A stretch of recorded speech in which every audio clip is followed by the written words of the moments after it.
Hi, my name is Taylor Bradley, and today is day 38 of my solitary quarantine, and I'm starting to lose it a little bit, so I decided to do this so that I could be motivated every day and have a purpose and actually be productive and shower and get dressed and be cute and try my best. So I noticed I was starting to struggle a little bit, and I decided this would be a fun way for me to reach out and connect with people and be creative and encourage other people to be creative. So, hello.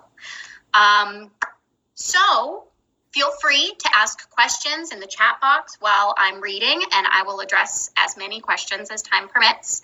I am running this from both Instagram and Facebook, so give me a little bit of time to respond to things. If I need a little bit of time, this is my first time going live at all, so hopefully this goes off without a hitch. I am also drinking Chardonnay today, so feel free to join me in drinking wine. Usually I'm a red wine drinker, but this was all I had left, so before I have another shipment of things come to the house for groceries and things, white wine it is. Every day I will be asking for theme suggestions. So if you have a theme or something that you'd like me to write about, I'm going to take it and make it a challenge and then write about that theme and share it the next day. I'm doing this for 7 days in a row to see if I can. And pretty much I am doing this for myself. I am doing this to keep myself accountable and to be creative. So, feel free to type in a theme at any point and I'll pick one and then write about that and share it the next day.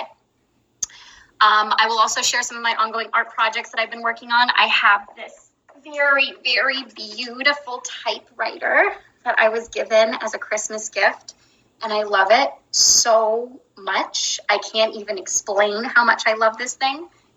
And so I've been writing a lot of things on that. I have all these old magazines and stuff, and I've been cutting them out and typing over them things. So like this one says, what's wrong with you? And he says, I can't multitask.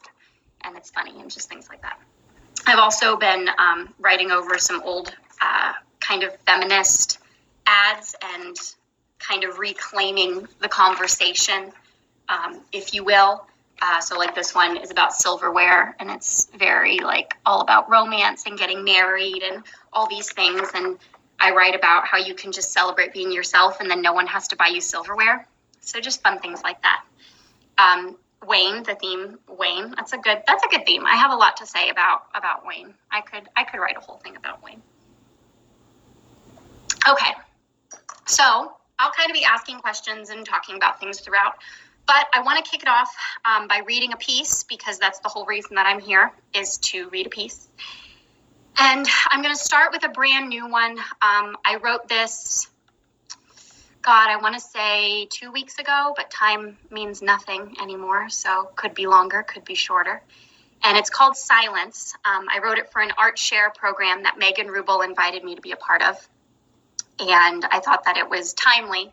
And then we'll dig way back and I'll share with you some pieces from my first book, Side Effects. But first, I want to read something new. So it's called Silence.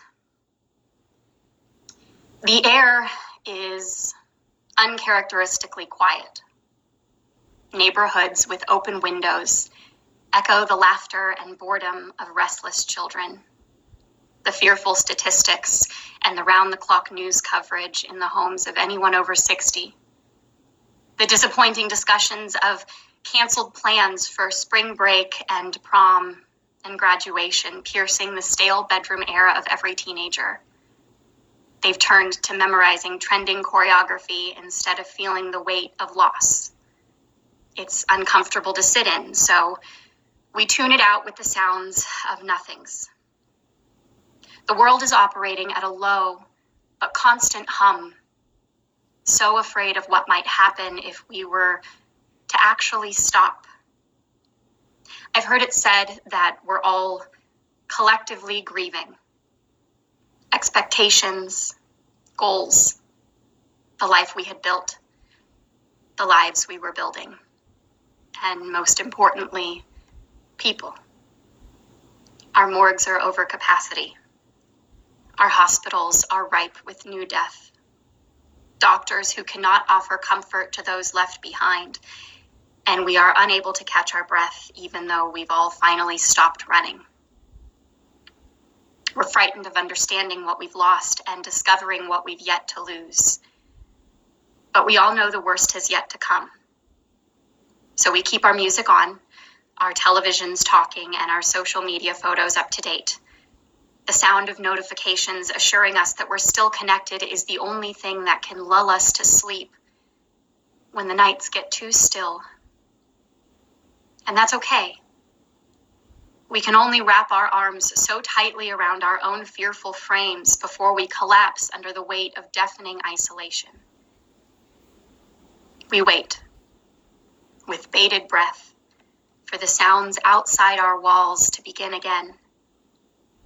We must fill the emptiness with the sound of safety and validation. Make phones all over the country ring, ding, vibrate, and light up. Reach out and respond to people seeking solace from the quiet. Do not let anyone discover silence. Not yet. We are a world in mourning, unable to visit the grieving, unable to bury the dead.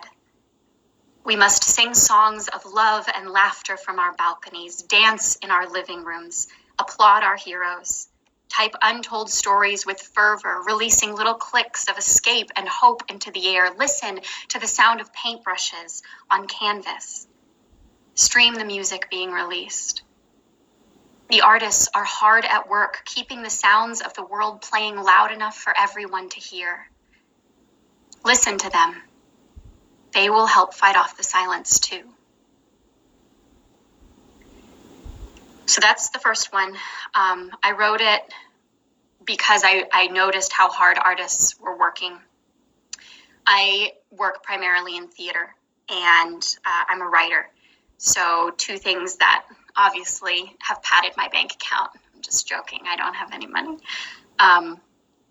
But I realized that everyone immediately was turning to stories for escape or for comfort or for connection.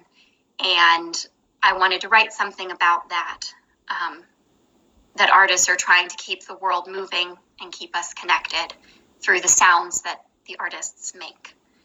So that was the first one. Again, if you're just tuning in, I'm reading some pieces of mine that I've written.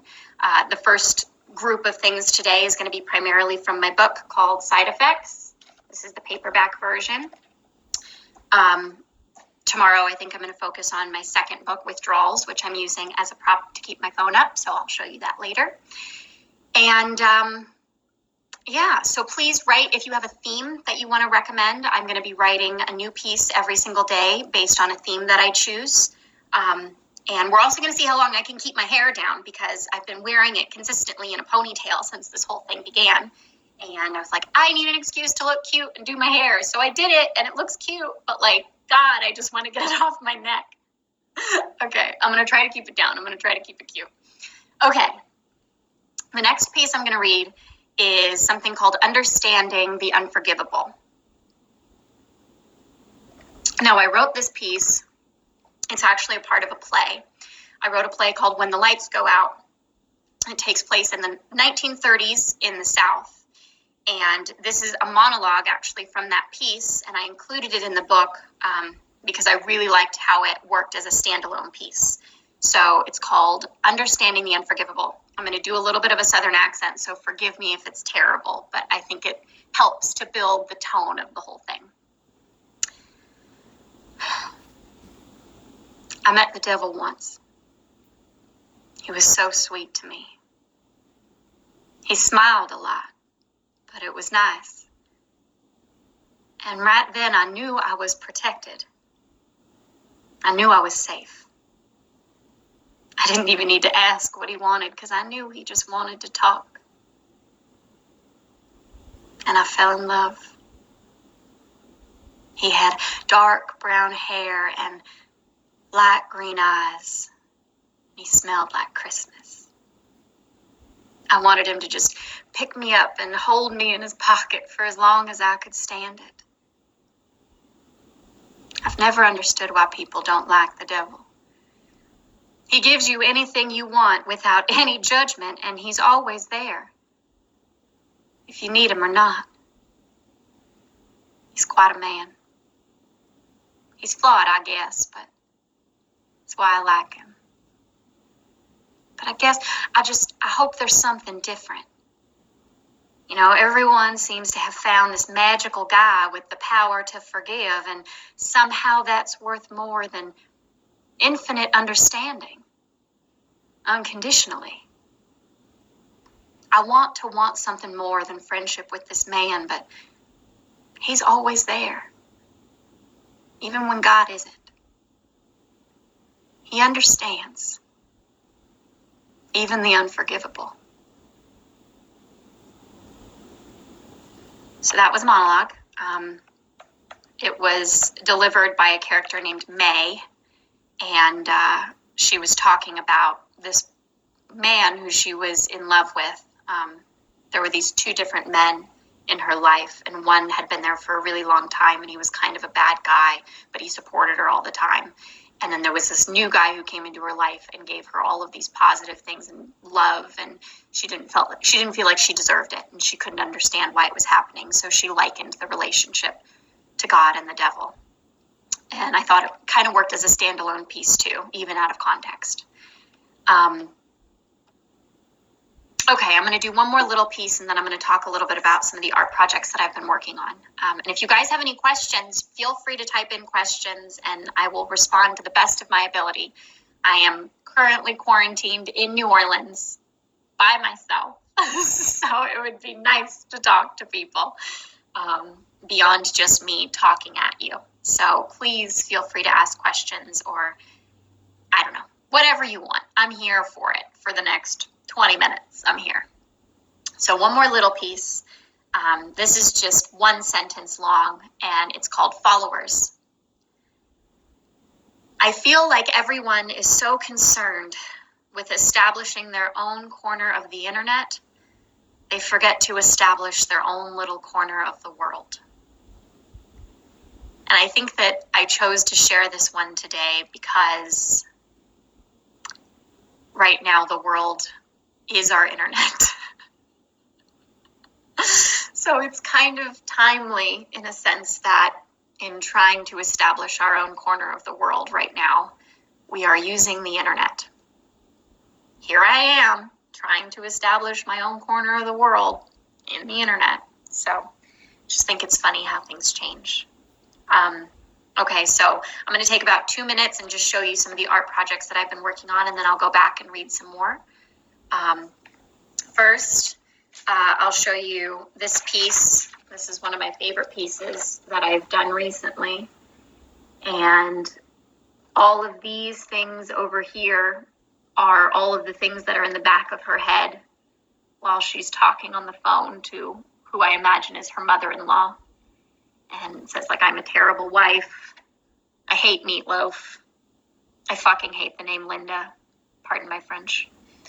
I'm not his mother. And over here we can see she's talking on the phone, and she says, I don't know, Linda, I have misplaced the recipe. Is it that big of a deal? And she's thinking, I never learned how to make meatloaf, but maybe he'll love me anyway. And it's the idea that all of these different things, the things in the back of our mind, the things in the forefront of our mind, and the things that we say out loud can be 3, 4, 5, 6, 7 very different things. So that was kind of what I was focused on there. And then in this bottom part, it's talking about the willing worker, and it's an advertisement for telephones. But I rephrased it to be that the willing worker is actually women.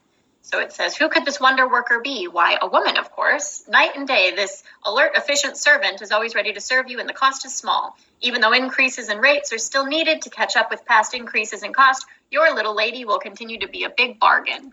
So I crossed out wherever it said telephone, and I made it sound like it was written about women. So that was one of my favorite ones. This one is kind of a simple and small one. So the Dick Van Dyke Show is one of my favorite things to watch. It's one of my go-to comforts. And this one is a picture of Rob and Laura Petrie. And I typed on it, my happy place is the Dick Van Dyke Show. And a comfortable couch, whiskey neat, and a sleeve of frozen Thin Mints. So this one was just kind of, for me, a little personalized something.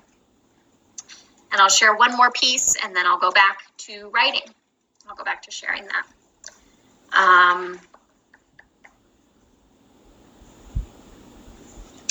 This one is an advertisement for curlers, and a permanent wave kit. And she's thinking, I hate small talk, but here we are. And in her throat, it says, the weather, that team, things that are good, my job, that trip I took, that boy, the cough going around. So that's what I have so far to share with you for my art. Okay, the next piece I'm going to share is called Legs. And again, it's out of my book, Side Effects. It is the first book that I wrote, and most of the things that I'm sharing today are going to be out of this book. If you missed the beginning and you want to rewatch it, hi, Sophie. I hope you're staying safe out there in Los Angeles. If you want to rewatch the beginning of the video, it will all be saved on my Facebook page, so you can rewatch the whole thing. If me talking mindlessly to myself is interesting to you, clearly it's kind of interesting to you because I have 8 people currently watching me. Hello, 8 people. I love you. 7. No, I'm just kidding. It went up to 9. Okay, so enough of my rambling. I'm going to take a drink, and then I'm going to share my next bowl. And again, I apologize for the white wine. Usually it's red, but this tough times, call for sacrifice. Okay, so this next piece is called Legs. Often I am disappointed at what a hindrance my legs have become. I can no longer fit entirely into a bathtub easily, or sit in a shopping cart, or dangle my feet freely beneath any average chair, constantly reminding me that I'm no longer a child, constantly gangling about, wagging on about the loss of when you're older. The hinges where the bones and muscles connect these reminders to the rest of me have changed too. They sway when I walk, even when I wish they wouldn't. They make it difficult for me to sit in swings. And they're more comfortable being apart than they once were. They've lost their embarrassment. They've become bold. But in the mirror, they're never long enough, never slender, never dainty, and incomplete without a little help from a pair of heels. I must stand taller, magically grow somehow to portray how brave I want to feel, to mask how small I see myself. And when my legs hang over the edge of shopping carts, then I feel like a woman. I feel sexy. I feel the boldness that my hips feel. But even through the boldness, I'm disappointed when my feet can't dangle. I'm confusing my inner clocks. I'm pushing my feet further from the ground, and yet they're stuck, connected to these extremities that can't seem to decide what they want to be. Okay, so that was that. I have officially given up, and I'm tying up my hair because I can't stand it. I tried really hard. This is as long as I went. Let's see, 19 minutes on the nose. I can't do it. I need to get it off of my neck. It's driving me crazy. I think that's going to be the main thing I get out of quarantine, actually, is I'm going to come out of this never, ever, ever, ever having my hair down again. It's all just going to be up and messy and whatever, but I can think better, so that's what it is. What are you drinking? I am drinking Chardonnay. I don't know the label. It was here at the Airbnb. They said I could drink whatever I wanted, and I'm out of all other kinds of wine. So it's a Chardonnay. Please send red wine. No, I'm just kidding. Well, I'm not. If you decide you want to, I'm not kidding. Okay, I'm going to take another sip. Thank you, Sophie, for the compliment. Okay, this next piece is very, very short. It's called To Little Girls and Monsters. And I'll tell the story of what inspired it after I read it. To little girls, be brave. You may soften the heart of a beast. To monsters, be kind. Not everyone judges you as harshly as you judge yourself. This piece I wrote after witnessing probably one of the most important moments of my life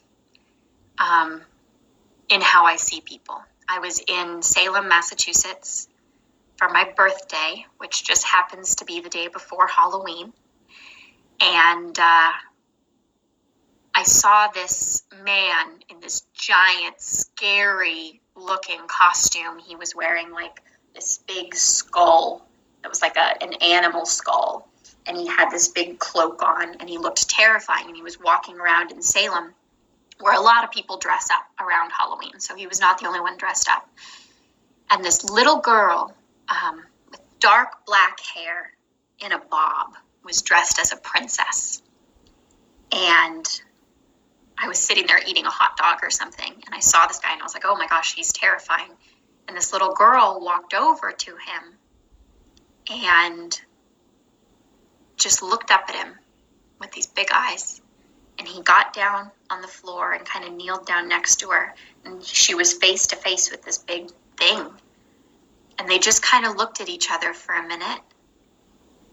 And her mother was standing behind her, and she didn't get scared. And she took a little step towards him.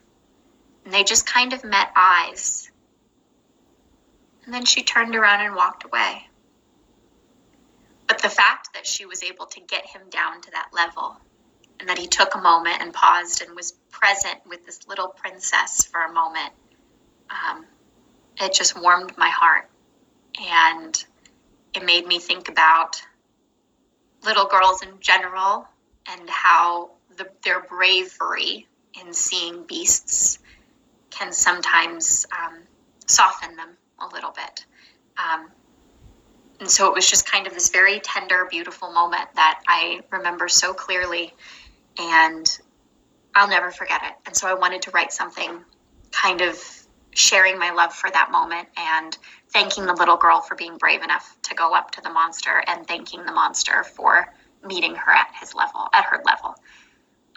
Did you watch that Twilight Zone episode? No, Mom, I have not watched the Twilight Zone episode yet. I'm going to, but I have not yet. I've been working on trying to get things together for this.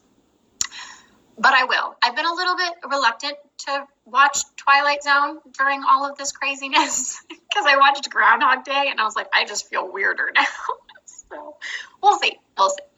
Okay, so the next piece I'm going to read is called Infected. Deep fried fish and chips, a fleshy ocean smell, and seagulls by the dozen. I felt uneasy about relaxing, but I ate anyway.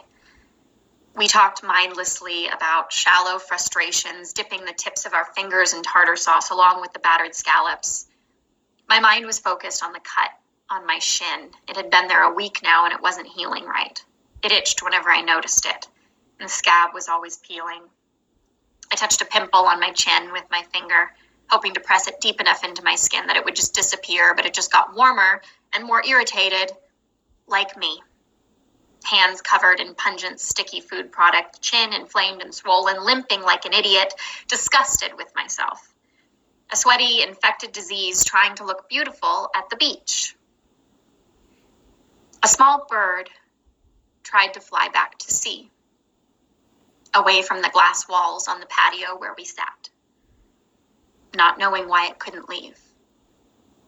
Panicked and grief-stricken, he flew into the glass, again and again and again. Insanity was rapidly encroaching upon his fleeting consciousness, his feathers a blur of black and grays and deep blues caught in the warm California sun. Without thinking, I stood up and ran to him. My heart ached for this fragile creature so deeply I cried without thinking. I grabbed a tray off a nearby table, unconcerned with the owners, and tried to position myself beneath the epitome of fight or flight. Fight for flight. Flight. He was so afraid his body behaved as if it was dying. He was defenseless and confused. He was inches from reaching the top of the glass barrier, but he wailed as if there was no hope. And he had no idea how he had gotten there. With a swift motion, I pushed him up over the glass. He flew crooked for a few feet before disappearing from sight. Desperation and adrenaline and fear coursed through him, and I stared at the tray in my hands covered in tartar sauce, salt, and bird shit. And I felt more infected than I ever had before. That piece is one of my favorites, but it's actually kind of hard for me to talk about. I have a lot of sensitivity for animals. If you couldn't tell, I wrote a whole piece about a bird that was flying into glass, and it really affected me. But I say always, if you can, if you see something struggling and you can help it without putting yourself into danger, I highly recommend you do. It'll sit with you if you don't. It sits with me if I don't. I don't know if I've never not, though. That's one thing I would really like to thank my mother for, is she taught me about how much animals bring to our lives. So let's see. Question. It similarly reminds me of Monsters, Inc., where the little girl, Boo, saw beyond the monster's scary exterior. Yes, I love Monsters, Inc. for that reason. It's a very similar thing. It's the bravery of little girls being able to see beyond the fearful exterior. Okay, it's 8:27. I was only going to do this until 8:30. I have one more piece I'd like to read. But before I do, I would like to ask anyone who is watching currently, all 6 of you, thanks. I would like to ask you if you want to submit a theme suggestion. I would love to be able to write something tomorrow based on a theme that somebody suggests. So if you have something that you want me to write about or think it would be fun for me to write about, so far the only suggestion I have is Wayne, which Wayne suggested. So if no one else says anything, I guess I'm writing a poem about Wayne. But I would like more than that option. I'll write Wayne a poem another time. Or I guess I could write it now. We'll see. What better time than quarantine? And if you have any other questions, please feel free to ask. I'll share one more piece with you of my art, and then I'll read one more piece. It's going to go a little bit longer because it's my longest piece, but it's my favorite one. And I wanted to end the first one with my favorite piece. So this is one more piece of art that I've done that I'll share with you. It's kind of post-Maloney, I guess. And it's Hedy Lamarr, and it says, "I'm sorry I stopped listening. So very predictable, bored. I already forgot your name," because she looks so bored here. But I love it. I love the picture anyway. And I thought if we could see what she was thinking, if it's written all over her face, literally, this is what it would say. So there's that last piece of art for today. I hope you cherish it. And I have one more piece that I'm going to read, and it's a little longer. So settle in, and this will be my sign off for the evening. It's called Lighter. I read it at every live event that I can read at. Driving is my therapy. It evokes an honesty within me that nothing else has ever been able to. Maybe it's the sense of moving forward without going anywhere. Maybe it's being able to say or yell or sing anything you want as loud or as quiet as you physically can. Or maybe it's just being forced to sit with yourself a while. But lately, I've had a hard time getting in the car without crying. That must mean I'm struggling. I feel like things are going pretty well, but maybe they aren't. Maybe the things that matter aren't. Maybe feeling like I need to feel lighter is bothering me more than I'm willing to admit. My arms are so fucking heavy. My back aches from standing and my shoulders from sitting. My legs move quickly, swiftly, but with an awkwardness that can only be felt. Like my knees and ankles should keep hitting each other, but they don't. Like my thighs should rub together so violently they rash, yet they too remain apart. My fingers are peeling and my nails are grown out beyond their withering tips of skin. My hair never seems to fall naturally, but unevenly over one side of my solidly packed skull, falling unflatteringly into my eyelashes, caked in black gunk that gets touched up too often. My feet long to be rubbed, held, kissed, pushed into with knobby thumbs and bony fingertips, and they ache.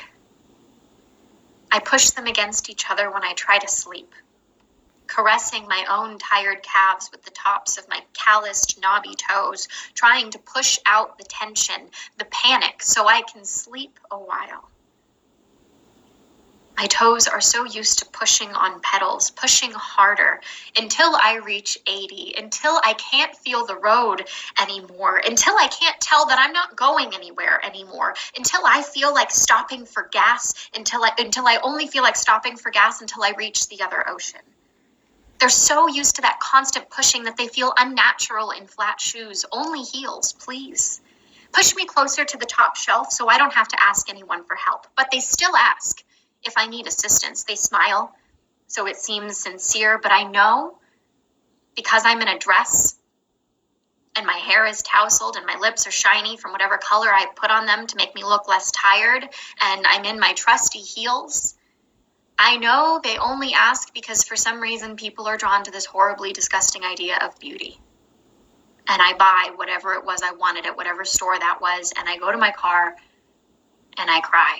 I cry because of my tired arms, always reaching upward, wanting more. And I cry because I must be struggling. I wipe the dust and red fuzz from my dashboard with the sleeve from my jacket, hoping it will make me feel lighter.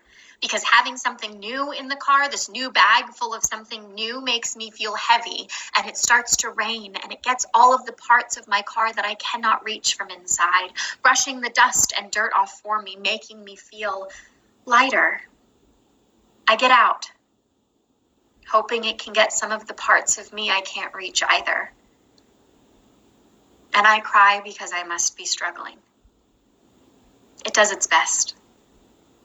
I touch up my gunky black lashes and I feel heavy again, but maybe now they won't notice.